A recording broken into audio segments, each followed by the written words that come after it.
و چۆنێتی بەڕێوەچوونی کۆبوونەوەکە لەگەڵ پامێرمان وەلی سەلیم لە شاری هەولێر ڕاستەوخۆ قسەکەین. وەلی سڵاوت لێبێ، ئەو کۆبوونەوەی کە ڕێکخراوەکان ئەنجامیەدەن لەسەر پرسی هەڵبژاردن چی تیادەوترێ؟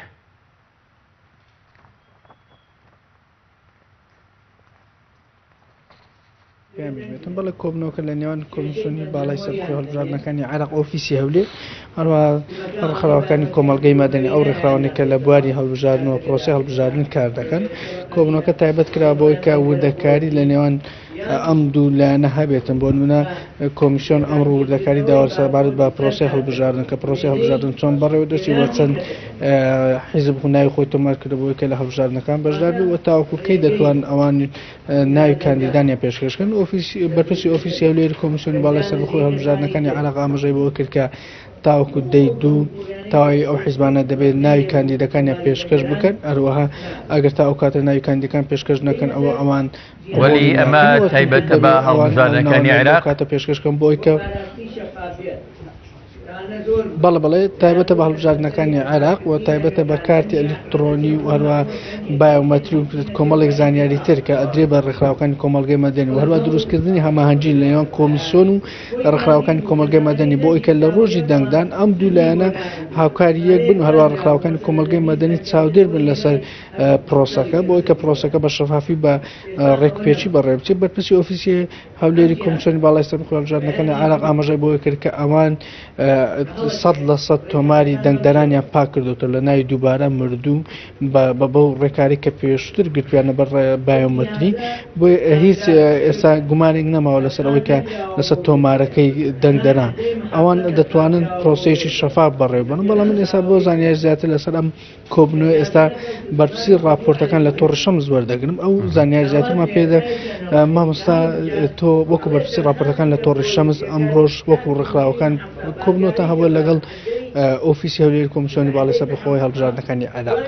مەبەستان چی بوو لەو کۆبنەوە؟ ئادەتانی هەماهەنگی هەبێت لە نێوانتان بۆ ئەوەی کە لە پرۆسی هەڵبژاردن بەیەکۆ کار بکەن؟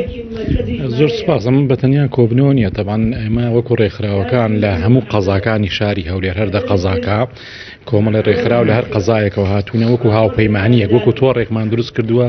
مەبەست لەم تۆڕە ئیشی بەردەوامێ بێبەزم کۆبنەوەیە نییە. مەبەستی سەرەکی لێ ئەوەیە کە ئێمە بتوانین دەنگدەران و شیار بکەینەوە لەسەر ڕێکارەکانی هەڵبژاردننی ئەم جارە، چونکە خۆ دەزانی گۆڕانکاری زۆری تیاکراوەی سە دەکرێت باشی بکەین.